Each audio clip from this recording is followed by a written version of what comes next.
Previously on Alan Wake, Alice has been kidnapped. Alan, please help me. Alice? You'll do exactly what I say if you ever want to see your wife again. I can't tell anyone except my agent Barry. Damn it, Barry, they'll kill her! You're my best friend, and I'm worried that you're not right in the head. The ransom is a manuscript I supposedly wrote that's coming true before my eyes. It happened just the way it was on that page. So dark. I have found only a few scattered pages. I want the entire manuscript. The deadline is in 2 days. I found Mr. Wake's pages.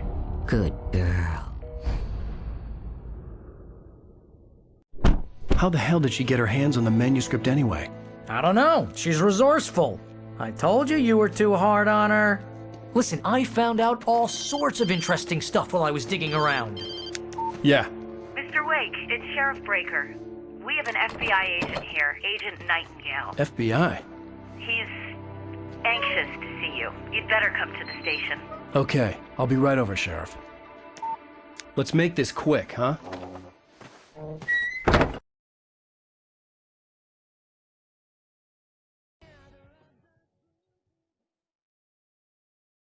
Previously on Alan Wake, Alice has been kidnapped. Alan, please help me. Alice? You'll do exactly what I say if you ever want to see your wife again. I can't tell anyone except my agent Barry. Damn it, Barry, they'll kill her! You're my best friend, and I'm worried that you're not right in the head. The ransom is a manuscript I supposedly wrote that's coming true before my eyes. It happened just the way it was on that page. So dark. I have found only a few scattered pages. I want the entire manuscript. The deadline is in 2 days. I found Mr. Wake's pages.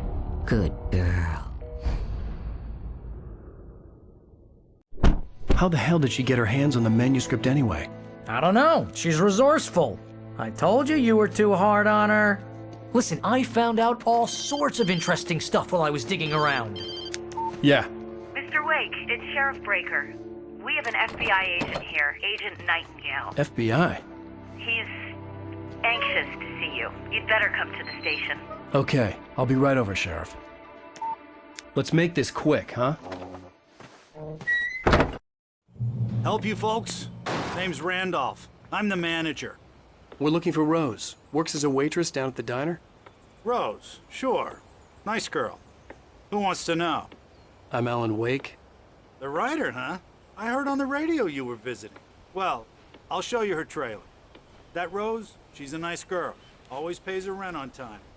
As I was saying, Al, I found all sorts of weird stuff from the local newspaper's archives. This place is crazy. Disappearances, mysterious deaths, urban legends come true, and get this, most of this stuff takes place around Cauldron Lake. Well, you ain't wrong, mister. The Indians thought the lake was a doorway to the underworld. I'm the God-fearing type myself. I don't hold with that sort of thing. Yeah, okay. Anyway, there was an island there owned by a guy called Thomas Zane. Now, some of the articles I found about him make him out to be a famous writer, but I ran a bunch of searches, couldn't find a single thing he wrote. Zane was heavily into diving, so much so that the place came to be called Diver's Isle. But the volcano under the lake erupted in 1970, and Zane went down with the island.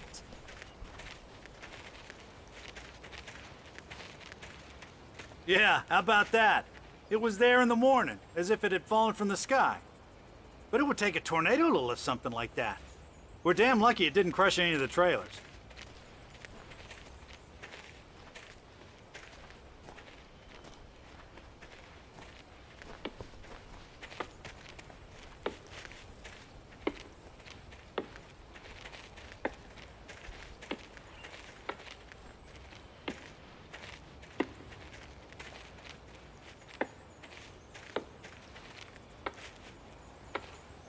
It gets better.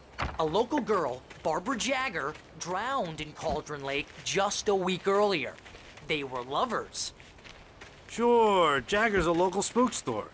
The Scratching Hag comes for you in the dark. Childish stuff like that. Anyway, Al, I'm just getting to the best part.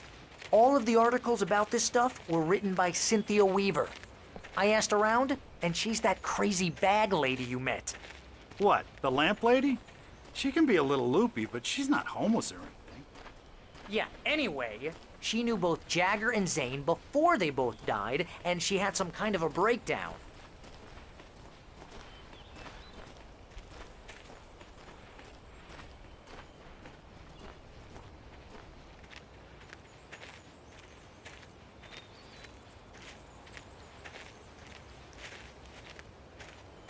Well, mister, this here's Rose's trailer. You mind me asking what you want with her? We're just here to talk to her, pal.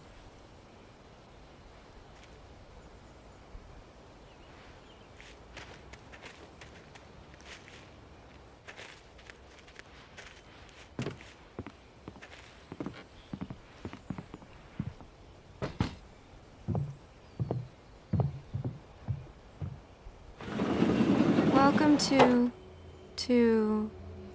Oh dear, Mr. Wake. I'm so glad you're here. Rose, you have my manuscript? Oh. Oh yes. Yes. Please, come in. Hey, this is really good! Rose, Yes, my manuscript. I really need it. I understand. I know what you need. A muse to inspire you. Oh, for Barry? She doesn't have anything. Yeah, hey, Al? Al, what's... Oh... Barry! What? What?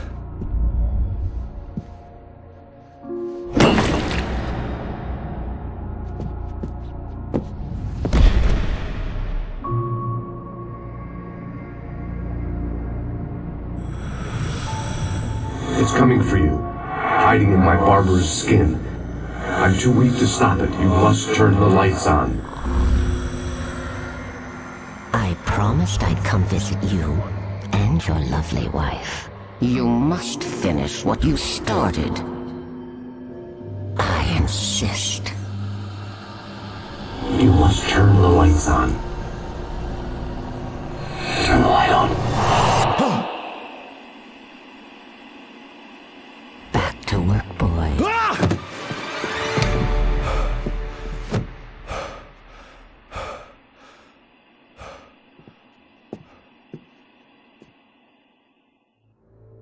I felt nauseous, hungover. Only anger kept me going. I can't tell reality. Rose took a day from me. I had less than 12 hours left to meet the kidnapper. All I could do was get Barry into the car, work something out once I got on the road. Barry was out of it. He was way too heavy to carry.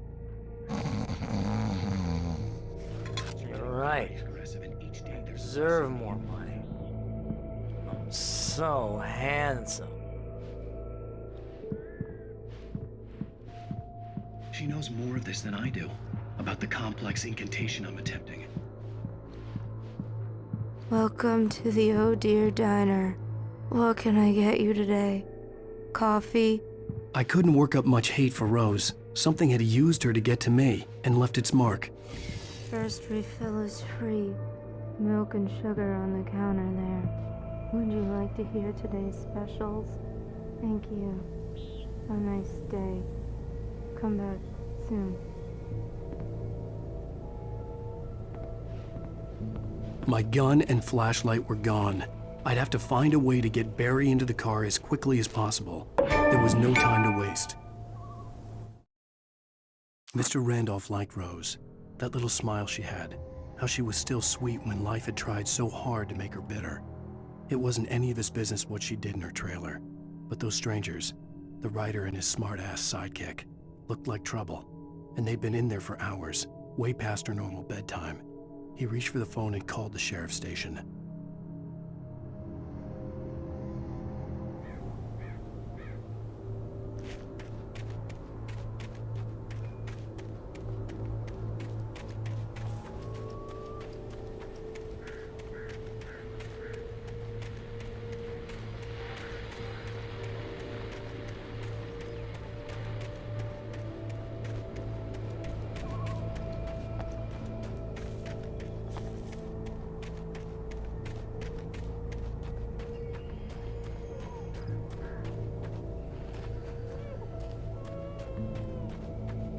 Oh, you're gonna get it now. God knows what you've done to that poor girl. This is Agent Nightingale, FBI! Get him up, Hemingway! You're under arrest! You move a muscle, I'll unload right in your goddamn face! Stay right where you are, Slane!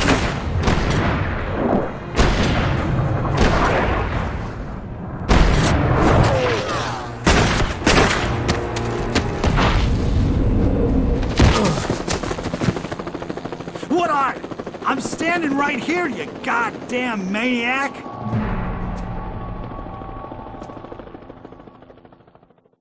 I hated to leave Barry behind, but there was no way I'd miss my appointment with the kidnapper. Give it up, Mr. Wake! Come on! Take it easy on him! Get after him! Don't let him get away! Move it! Move it! Move it! I'll have you shot if you let him get away!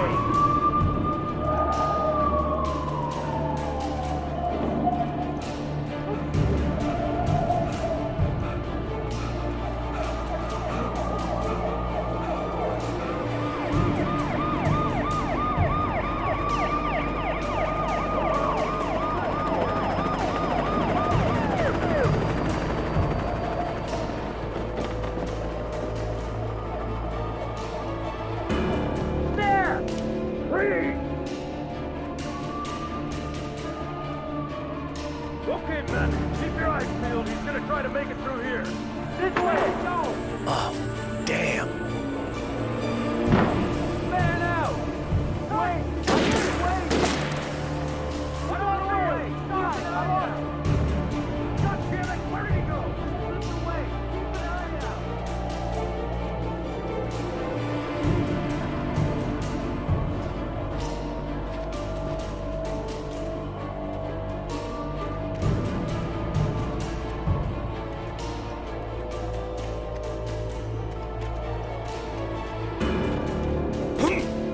He's gone!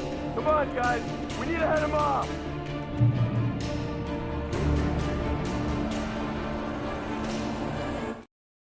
For decades, the darkness that wore Barbara Jagger's skin slept fitfully in the dark place that was its home and prison. It was hungry and in pain. It dreamed of its nights of glory when the poet's writing had called it from the depths and given it a brief, terrible taste of power and freedom. The rock stars had stirred it from the deep sleep the poet had sunk it back to in the end. When it sensed the writer on the ferry, it opened its eyes.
Search the area!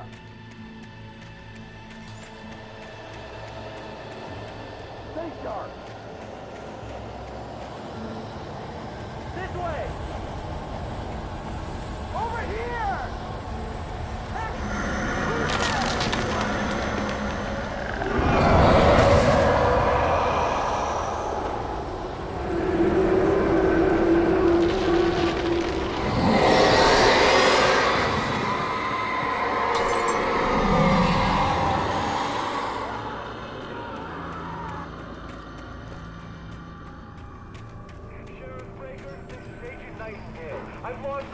This horror was everywhere I went, circling me. The cops didn't stand a chance. They were after a writer, not a monster.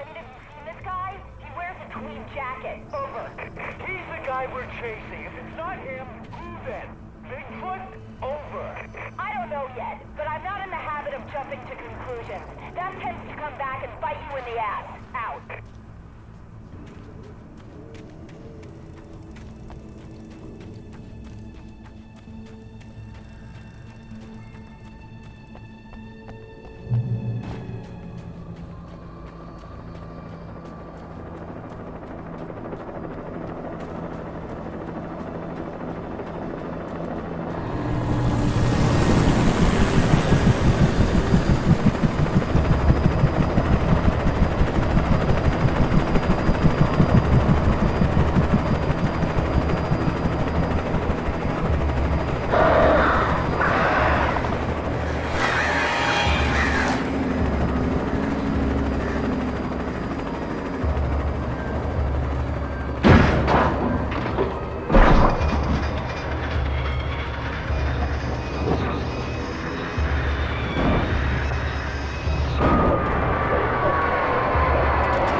This is James. Mulligan, Thornton, come in. Over. Thornton here. James, we got both Wheeler and Rose in custody. They didn't put up a fight or anything. Why, they were... Hey, what are you doing? Come on! Sit down and give me that. James, Mulligan here. Over. Go ahead, Mulligan. Over.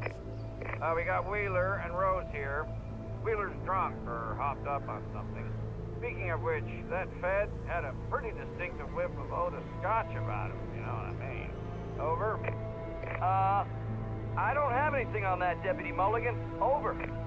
Well, whatever. Anyway, Rose is just being plain weird here. You better get Doc in to take a look at both. Over. Gotcha. You better get them here quickly. The, Fed's gonna want to interview Wheeler. Over. Oh, yeah, I'll bet he does. Looks like they have a lot in common. Mulligan out.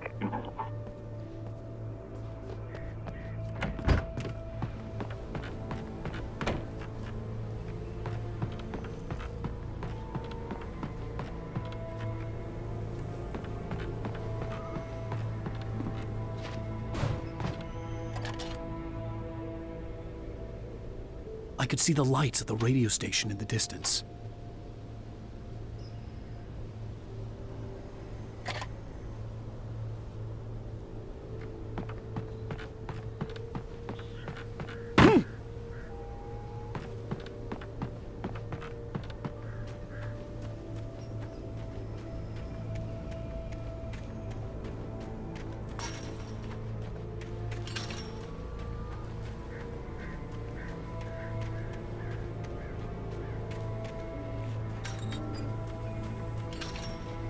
I imagined that the broadcast tower in the distance was part of the local radio station.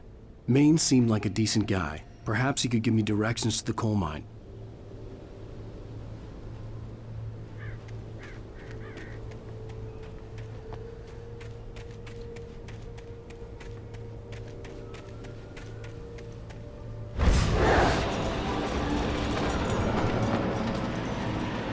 Unnatural shadows clung to the gate. The darkness that was after me was trying to stop me. I wouldn't get through without light.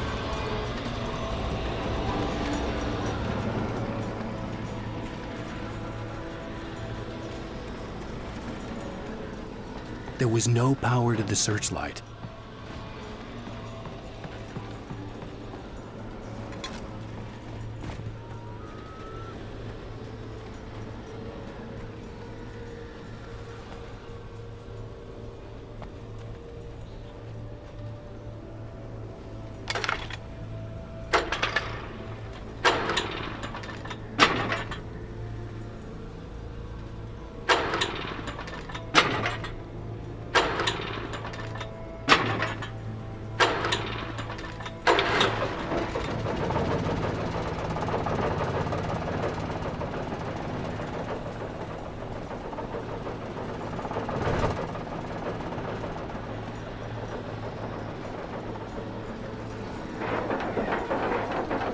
The old generator conked out. I'd have to see if I could fix it and try again.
It took me a moment to recognize the flashbang grenades. They were an ideal weapon for my situation. Team 1, come in. Over. Team 1, this is Sheriff Breaker. Report. Over. Team 2, come in. I need a report. Over. Come on, guys. Talk to me. Come in, please. Over.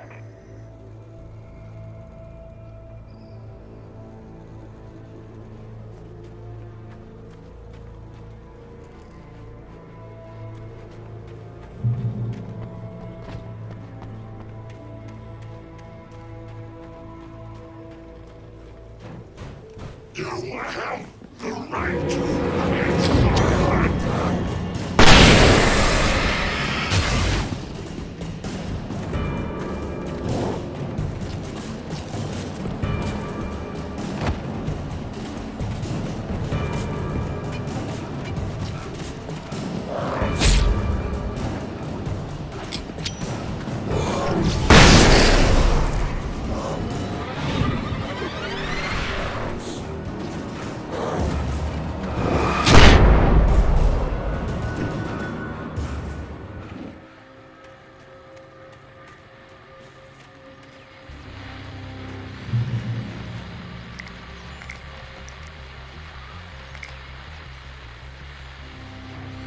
And here's another call. You're on KBF-FM with Pat Maine. It's Milt Peabody, Pat. What's on your mind, Milt? Well, I live near the trailer park, Pat, and there's a big ruckus going on over there. Well, that's just up the road from me, too. What's going on, do you know? I don't know, but there's a bunch of police cars there, lots of sirens, a helicopter buzzing around, and I think I heard some gunshots. Gunshots? Yes, sir, like from a pistol. So can you find out what's going on? Because it's just next door and they're popping off guns there. They're still shooting? No, it was maybe 10, 15 minutes ago. It sounds serious, Pat. I'm telling you, it don't sound like no party. Well, I'm certainly going to give the station a call, Milt. Okay. You'll hear it here as soon as I hear from them. Okay, thanks.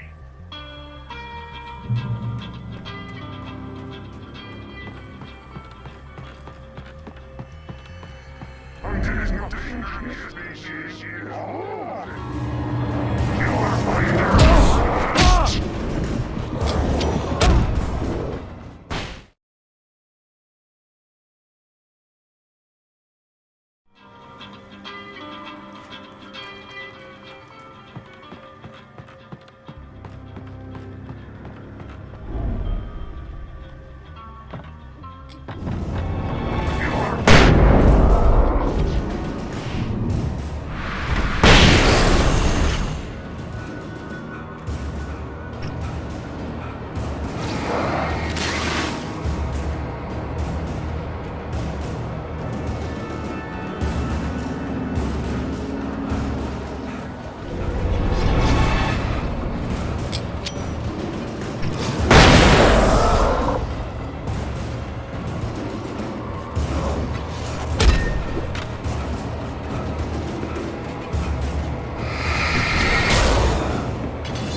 he'd lend me a car to get to the coal mine. Oh, hello, Lorna. What do you have for us? Well, I just don't see why the cops bother with the trailer park. What do you mean? It's a trailer park. Of course you wouldn't have trouble in a place like that. I mean, what do you expect? The sheriff should be helping us normal citizens instead of wasting resources on those people. Well... They'll have to try to sort themselves out. I'm sorry, but my granddaddy settled in Bright Falls in 1911. Well, thank you very much for that, compassionate viewpoint, Lorna. Oh, here's a little surprise. The famous writer Alan Wake just walked in. Folks, I'm going to see if I can talk him into an interview. Come on in, Mr. Wake.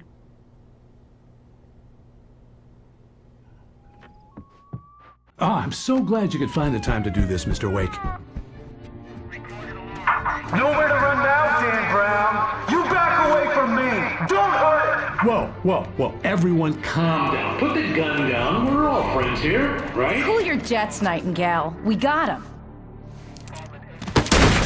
Judas Priest! What the hell's the matter with you? There's a civilian in there.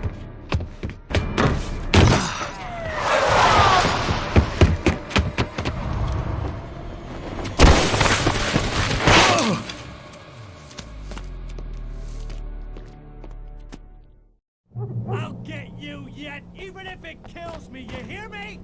You hear me, H.P. Lovecraft? I had fallen off so many cliffs it was ridiculous. That's what you get for naming a book The Sudden Stop. It was probably good I hadn't had the chance to tell Maine where I was going. I'd have to lose the cops and find my own way to the mine. Nightingale stared through the broken studio window into the dark woods. He turned around, started to walk out, but Maine grabbed his arm. "Young man, you almost shot me. You don't shoot off rounds at people like that. What's the matter with you?" Nightingale shook his arm free, marched out. His cheeks burned with rage and humiliation.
There was no sensible reason for the power company workers to be here.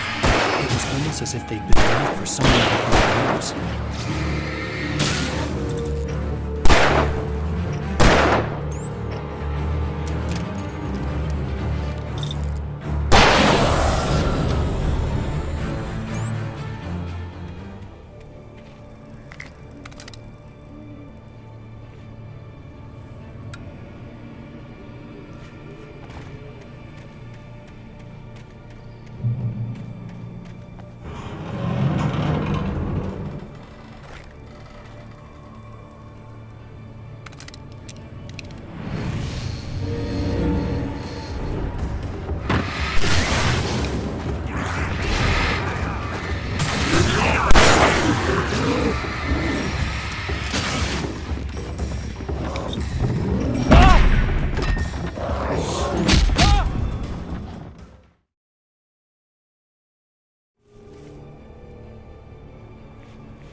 Sarah trusted her gut, and her gut said Agent Nightingale was an asshole. He felt wrong, and it wasn't just the smell of stale booze.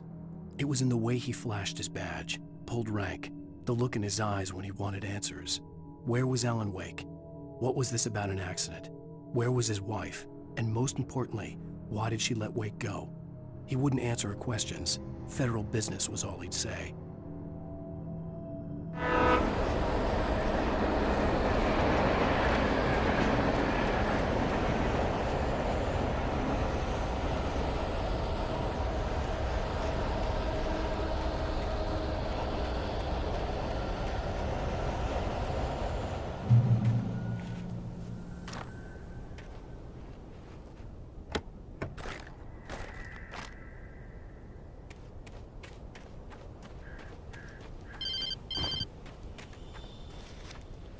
Hello?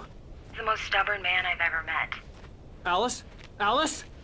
Alan, I'm so afraid. He keeps me in the dark. Please help me. I look at you, Alan, and it's not you. Something else. Looking out from behind your eyes. Alice, I'm here. I'm so alone here. It's all gonna go to hell.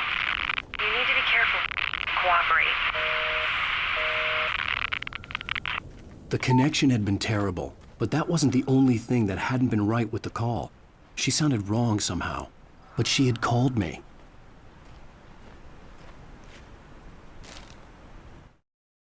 The pipe wrenched itself loose from the bridge's steel framework. Wrapped in darkness, it floated in midair, twitching. For a moment, I didn't understand what I was looking at. The heavy object lurched at me with impossible force. I threw myself out of the way, but just barely. When I turned my flashlight on it, it shook in a dark rage before it flew at me again.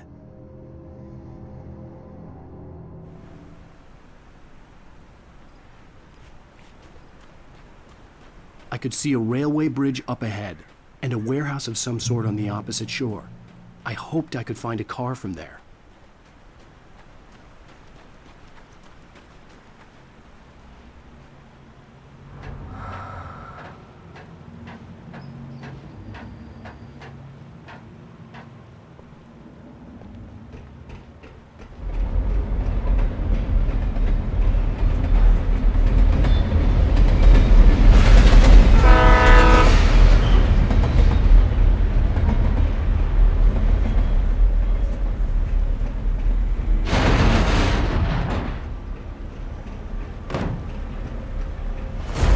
That was pursuing me was growing stronger, and it was taking over everything in its path.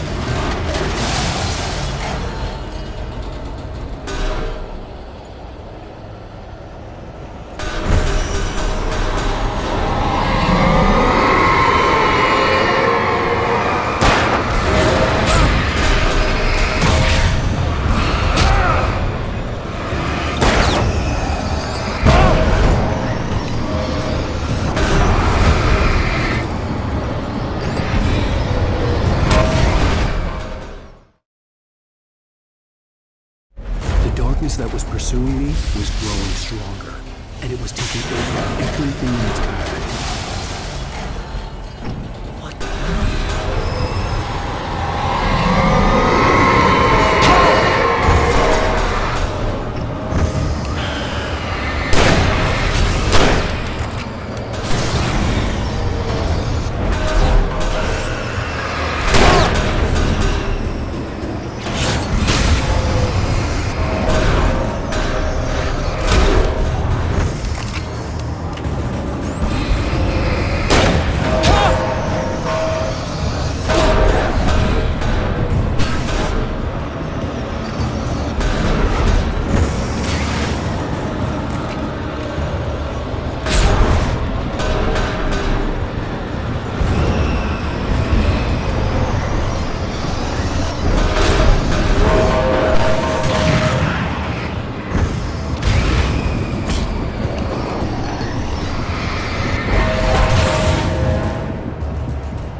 I slammed the door shut right in his smug face. He pleaded for me to open the door. True to form, the asshole actually thought I would obey. I had no sympathy left, no guilt either, not for him. I took a moment to savor the scream. I bet I had a smile on my face. It was all that I had time for. The dark presence was inside the lodge with me.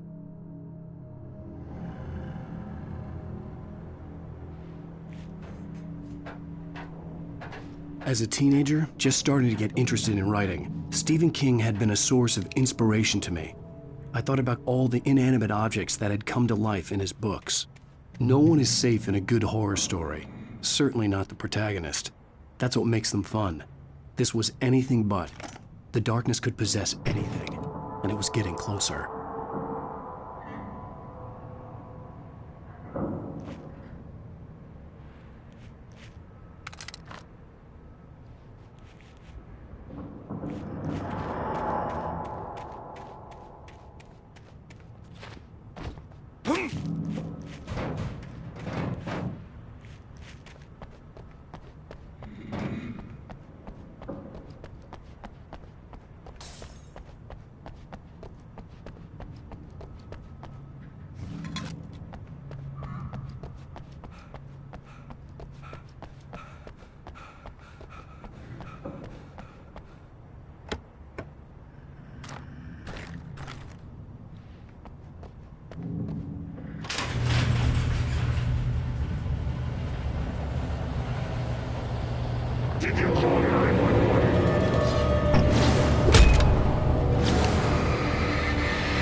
take the facts of our existence for granted, unaware that they are merely a thin veneer of desperate self-delusion covering a vast cosmos of madness and horror. All too often, the stars are right. In Night Springs. Tonight's episode, a family occasion. Journalist Alvin Derleth's trip to study the local customs of an insular community in Night Springs has been less than successful. Until tonight. Well, I'm glad you changed your minds about this. Ancient customs, local mythology. My editor loves this kind of stuff. Well, Mr. Derleth, we don't want to feel like we're on exhibition, but you have demonstrated the seriousness of your intent. Oh, I am serious. Really, just do your thing. I'll stay out of your way and observe. Actually, I thought you could assist us. I'm afraid we are a man short. It would provide you with an intimate perspective. Could I really? Of course, Mr. Derleth. Well, I guess that's the least I... What would I have to do? Oh, here. Let me show you with a kiss.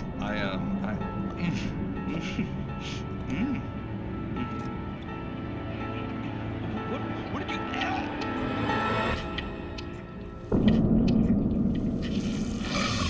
Oh, Mr. Derleth, you have well pleased Nixie Perka, the dweller in flesh.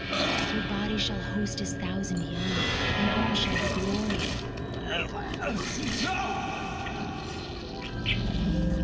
Shh, darling, be calm. Shh. Alvin Derleth learned a harsh lesson. If you go looking for mythology, it may come looking for you. And such quests always bear fruit.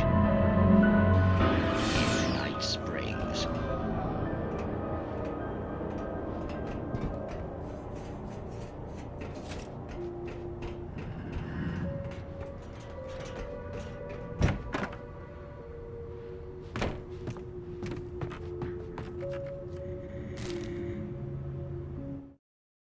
The darkness surged towards me, sucking everything loose from the ground into its depths, tugging at my clothes.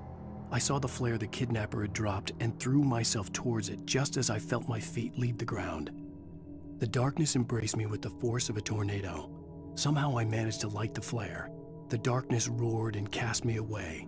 I fell toward the dark waters of the lake far below.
never been this glad to see the sunrise.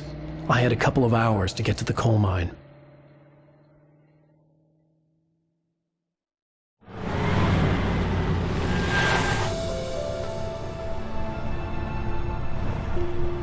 The coal mine wasn't far now.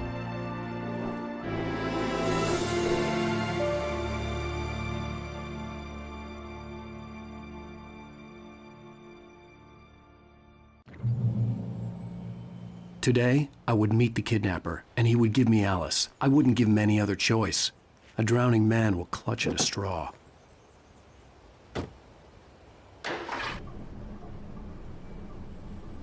Little by little, without realizing it, I'd come to believe that the story in the manuscript was coming true. The current of its narrative had taken me deeper and deeper into dark waters. Alice had been taken from me. Barry was probably in jail. I was a fugitive from the FBI. The whole world taken over by the dark presence was trying to destroy me. It all felt real, but it matched a textbook case of insanity.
This is Pat Main, and you're listening to KBF-FM. Folks, I want to apologize for kind of abandoning you to that looping music track last night, but I was detained. You see, I encountered a big-shot G-man with an itchy trigger finger who could use a lesson in manners and a boot in the ass, not necessarily in that order either. Now, folks, I know I'm not being very informative here, and I apologize for that. I really should just keep quiet, but I'm just so peeved right now, because some people just shouldn't be carrying badges. I'm just glad that our Sheriff Breaker was there to straighten things out. And if someone I met last night is listening, let me just say, I'm sorry if my mouth got you in trouble. I'm pretty sure you're not the bad guy here. Godspeed, son. I hope you know what you're doing. Now, on a lighter note, I'll be talking to Dr. Nelson all morning. But first, a little music.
welcome back to KBF FM.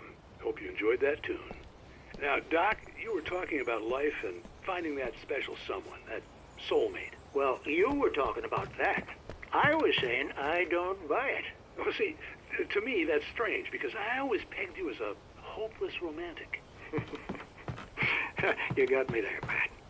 But I think love's where you look for it. And you need to do a lot of looking, sure. But the idea that there's that one special person out there for you, and if you miss that chance, it's gone forever, and you're forever incomplete. I mean, isn't that depressing? Or, heck, childish even? There's plenty of fish in the sea. And apparently a fisherman has a fishing analogy for everything, but what you're saying, isn't that a little harsh? Well, no. What I am saying is that your potential for finding that connection isn't limited to what's essentially a chance encounter. How is that harsh? Yeah, well, I guess that's a nice thought, but let me say something personal here. Okay. Now, well, I don't disagree with you exactly, but I can't really fit that together with what I feel, what I felt for someone, because she was the one. She was. And I let her drift away from me. Maybe I didn't put in the work, I don't know, but, well, since then, and it was a long time ago, but since then, there hasn't been anyone, not like her. And I'm not saying I dwell on her or haven't moved on. I like my life. I'm not living in the past, but I do miss the way she completed me. You can't argue with the heart, Pat. I'm sorry, folks. I had kind of a scary experience last night, and let's just say it's shaken a few things loose.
I was early.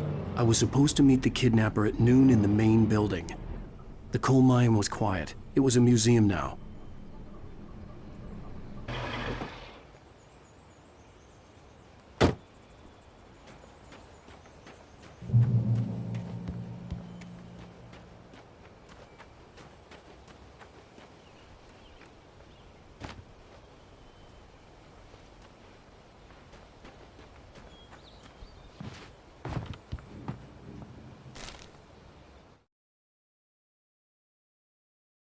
With Nightingale gone and the night wind blowing in through the broken studio window, Maine stared at Sarah.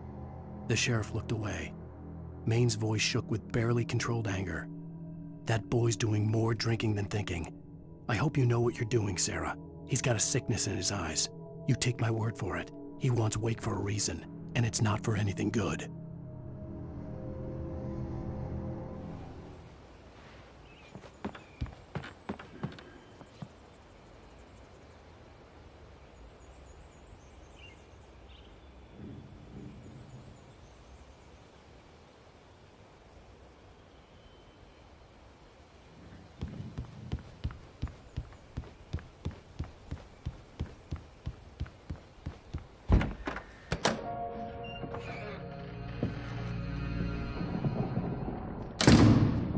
I didn't want to go outside. Cops had to be looking for me. The noon sun turned the place into a sauna. The day dragged on. Different scenarios ran through my mind, ways of how I'd torture the kidnapper to get Alice back, or the different horrible things he could have done to her. I imagined her dead. I had no way of knowing she was still alive. It was killing me. I was running on blind hope. It was all a waste of time.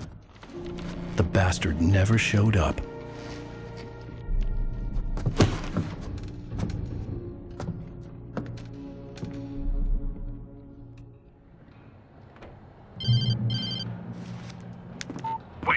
Where the hell are you? Change of plans. You know where Mirror Peak is? It's a big mountain north of where you are. You follow the path from the mine, you can't miss it. There's a lookout point there. I'll be waiting. I'm through being jerked around by you. You want to see your wife alive? Because if you do, you better watch what you say to me. Do we understand each other? I want to talk to Alice. Yeah, and I want the manuscript. Don't keep me waiting, Wake. Hello? Hello? Ah! I'm gonna kill him! I had to get to Mirror Peak.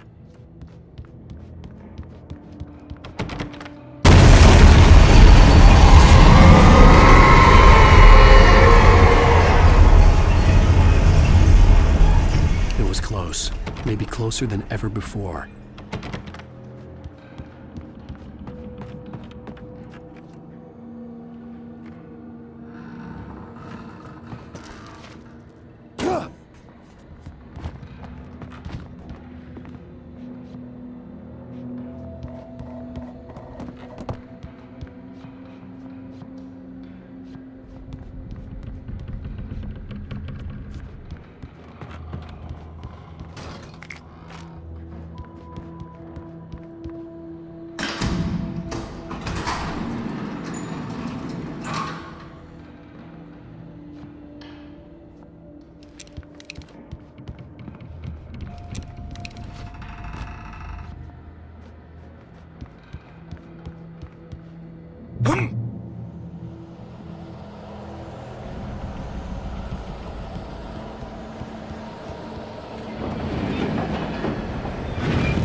When Thomas Zane fell for Barbara Jagger, it happened fast. She was young, vibrant, and beautiful, full of life. He had never been a very happy man, and without any seeming effort, she had changed all that. Zane felt good for the first time in his life. Everything she did was another piece of a jigsaw puzzle he hadn't even known he'd been missing. And best of all, she made the words flow, strong and sharp. She was his muse.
reach the hillside ahead was to go through the building. I had to find a way to avoid electrocution.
Some of the taken retained echoes of their former selves, but these were just the nerve twitches of a dead thing.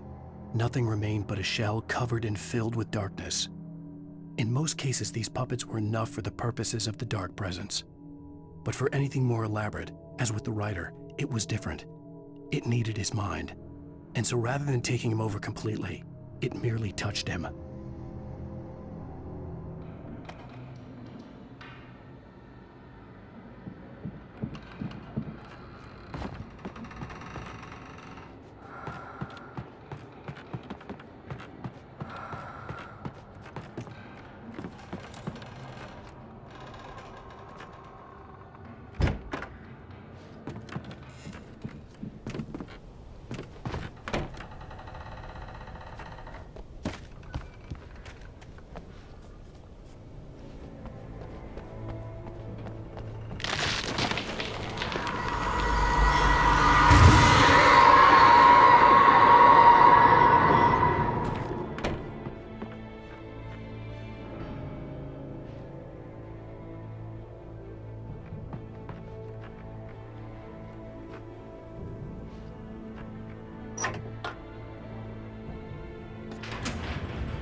There was no way the flashbang grenades were standard power company equipment.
I stared through the bars of the jail cell. Barry stood behind me, swaying on his feet, looking as ill as I felt. Agent Nightingale stood on the other side of the bars with Sheriff Breaker. Nightingale had a stack of manuscript pages in his hand. He seemed unhinged as he gloated. "Well, I've got you now, Raymond Chandler. It's all here, all the evidence, including conspiracy to murder a federal agent."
I had no real plan.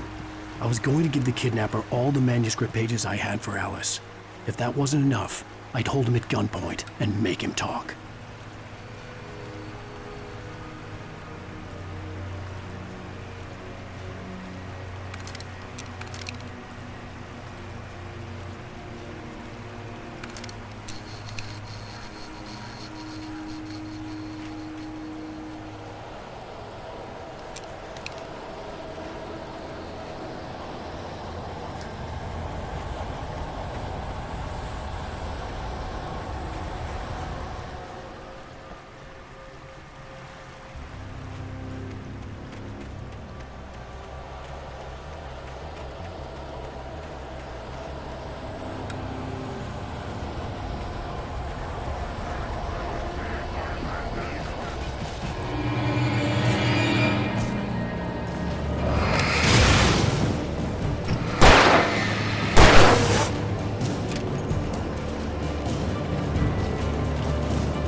dark presence was moving ahead of me in the same direction I was going. A cold feeling settled itself in the pit of my stomach. Was it going for Alice?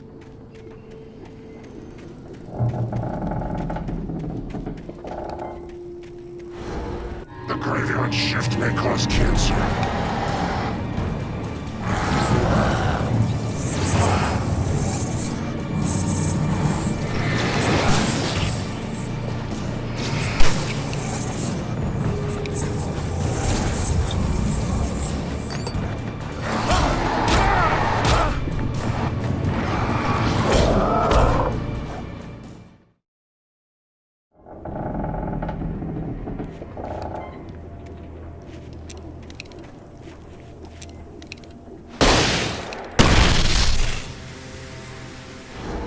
The graveyard shift may cause cancer.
The place was dead, a ghost town.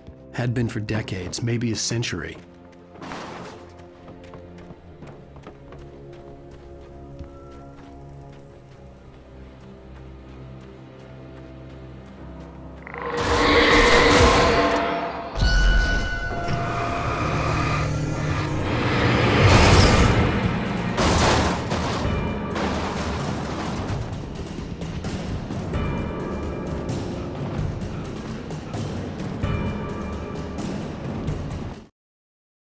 Things were never as simple in real life as in fiction. I had lost count of the times I had wished there'd be a clear reason for my writer's block. Something to fight, something to lash out on. There wasn't. I was filled with doubt. I was nothing like the hero in my books. Alex Casey had gone through his life with single-minded determination, never wavering from his goal. Even now, I was angry at myself, angry at Alice, angry at Barry. I was fumbling and I had no plan.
Anything outside of writing is a struggle.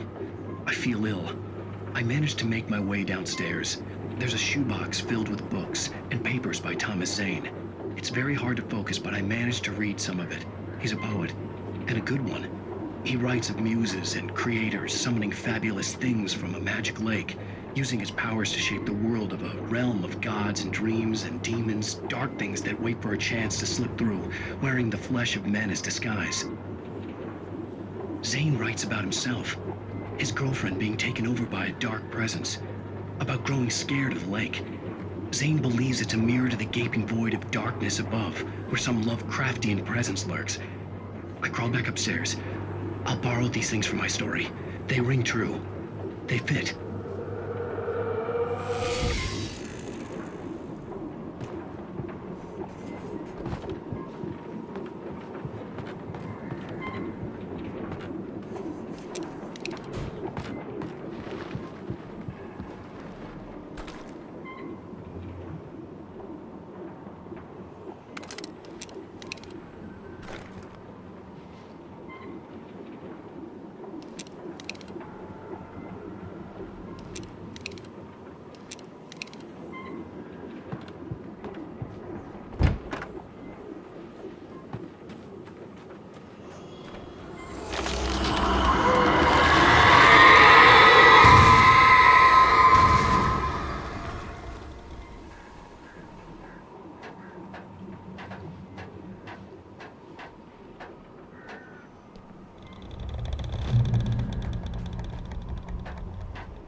The kidnapper had sent me a text.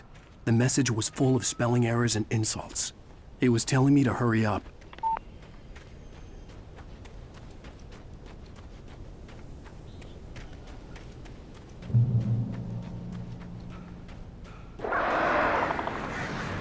Birds.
Even behind the closed doors and curtains of his grimy room at the Majestic, the local motel, Nightingale could feel the locals' eyes on him, the unrelenting pressure of their judgment. He forced it out of his mind. For all he knew, they could all be under Wake's spell already. You do what you have to do to get the job done. He took comfort from the bottle in his hand. Please, he thought, just let me get through this.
I'd have to make my way up this mineshaft in order to go on.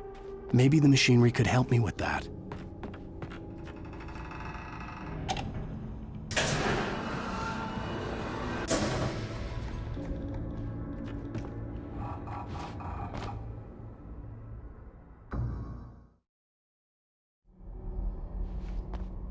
I'd have to make my way up this mineshaft in order to go on. Maybe the machinery could help me with that.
Lightning flashed behind the windows of Cauldron Lake Lodge.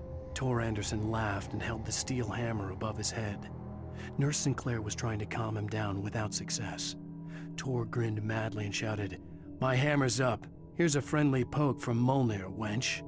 He brought the hammer down with all his might on Sinclair's head. "We're on a comeback tour, baby."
Another cable car.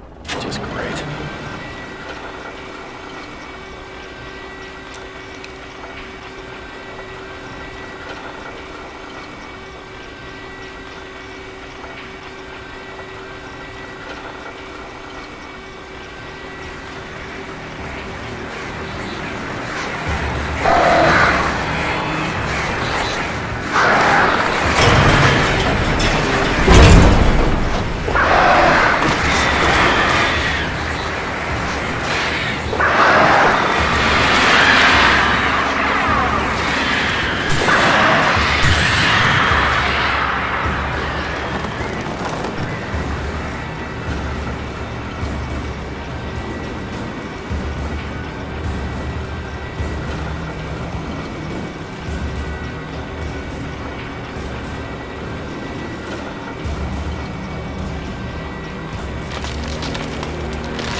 Maud had checked all of Stucky's rental cabins. There had been no sign of the Wakes. It was dark when he'd found their car parked at the end of the road by Cauldron Lake. It made no sense. They must have taken a wrong turn, but there was no sign of them, and the car had been there for hours already. Frustrated, Mott stood on the rotten ruin of the footbridge that had once led to Diver's Isle before it sank beneath the waves years ago. The boss wouldn't be happy.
I could see Cauldron Lake. I thought I could make out the spot where the island and the cabin had been. There was a light near it. It had to be a boat.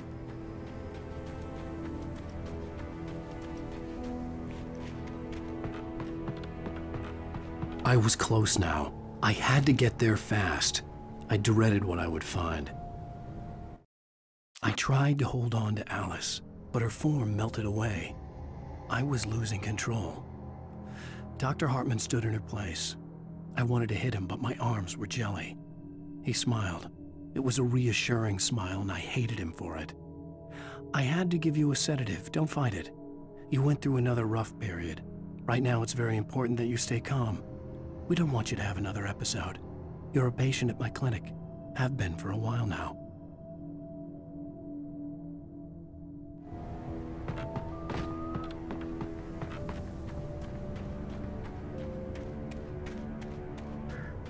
Wait! Are you? Wait! Hey, I'm here! I'm coming! No! Get away! Sorry. Please, it's late. The boss didn't know who he was messing with. I didn't know. I swear I didn't know. We don't have his wife. We don't know where she is. She's probably drowned. We just said we...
I was cut from her belly with a Stanley knife. My daddy did a jig with a drunk midwife. Who's that yonder all in flames, dragging behind him a sack of chains?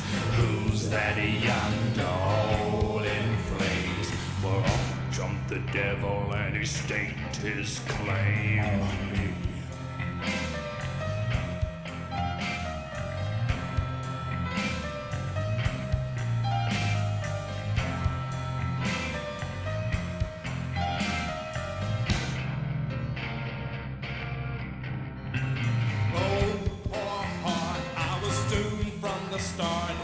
Doomed to play the villain's part. I was the baddest Johnny in the apple cart. My blood was blacker than the chambers of a dead nun's heart. Who's that milling round the courthouse steps? Nail on my face to the hedge and fence. Who's that milling round the courthouse steps? Up jumped the devil and off we crept.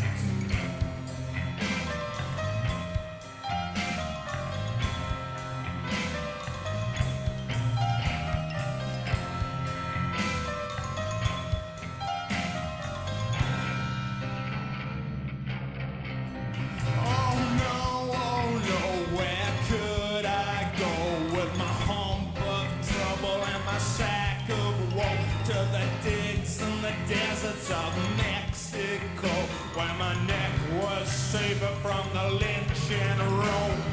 Who's that yonder leather like I was the brunt of some hilarity. Who's that younger laughing at me? Well, jump the devil.